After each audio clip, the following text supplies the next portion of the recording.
Know your audience, your market, and your price, both internal and external. Aristotle wrote, "The fool tells me his reasons, the wise man persuades me with my own."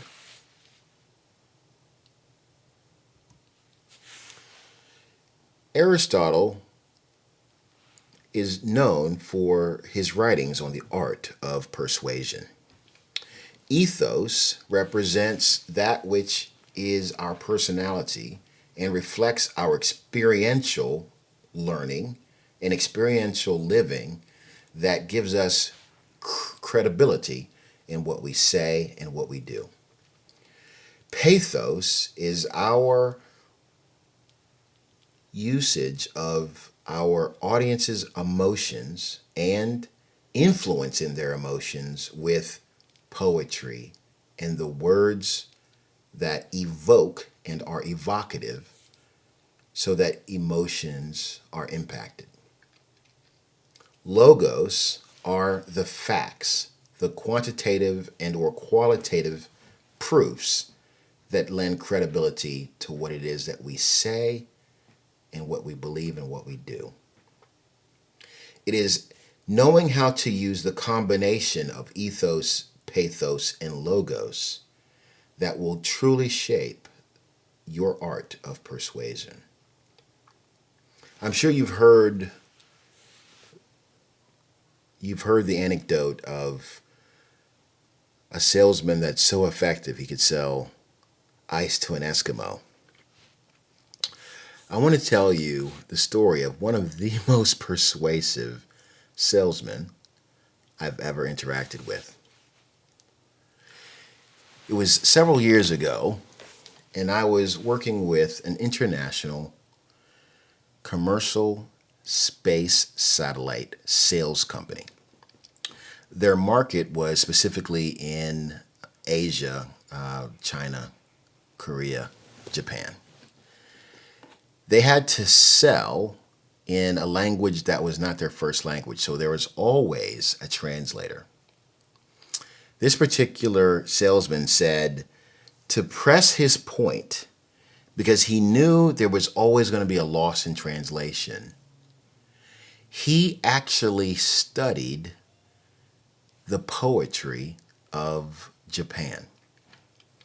And he was able to recite some Japanese poetry at just the right moment that the representatives of the Japanese National Space Purchasing Organization looked up in utter shock that he, after using English for hours, would suddenly use this beautiful ancient Japanese poetry to great effect.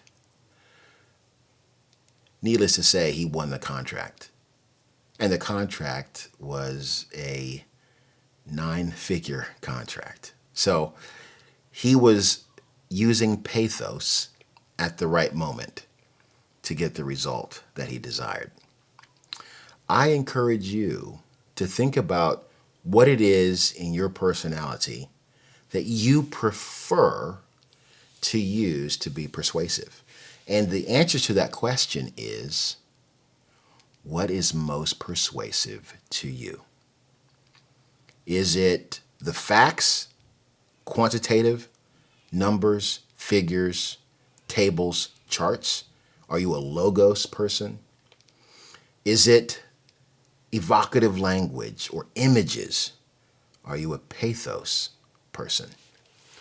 Or is it stories of experiential learning and performance and effectiveness? Is it ethos?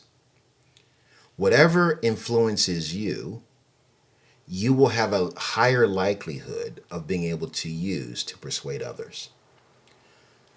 Pause now and write 3 anecdotes of the most persuasive ethos, pathos, and logos stories you've encountered in your life.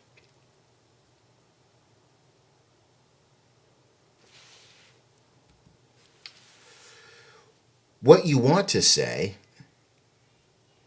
versus what they're interested in hearing. The intersection of that is relevance. And there's this great little Dilbert cartoon there. Dude, why haven't you answered my email? Well, your message was so poorly written that I didn't understand it and I didn't dare to start a dialogue.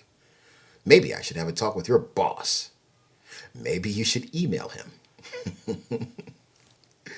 This is just a cute little story just to say if you're attempting to persuade a colleague, you're trying to influence a colleague or a peer, make sure that you can speak the language that they want to hear, that they're interested in. Because if you're persuading them and you're using what is relevant to them, then they will remain interested. And you may want to ask yourself, what is the expected and preferred method of hearing from my audience? Are they expecting logos? Are they expecting the facts and the quantitative analysis and pictures and tables? Or are they expecting the ethos? Do they want the stories? Do they want the experiential learning? Or do they want the pathos? Do they want the poetry?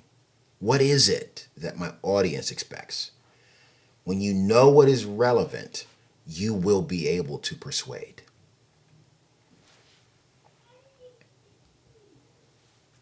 The other dimension of knowing your audience and knowing your orientation is knowing your own market worth.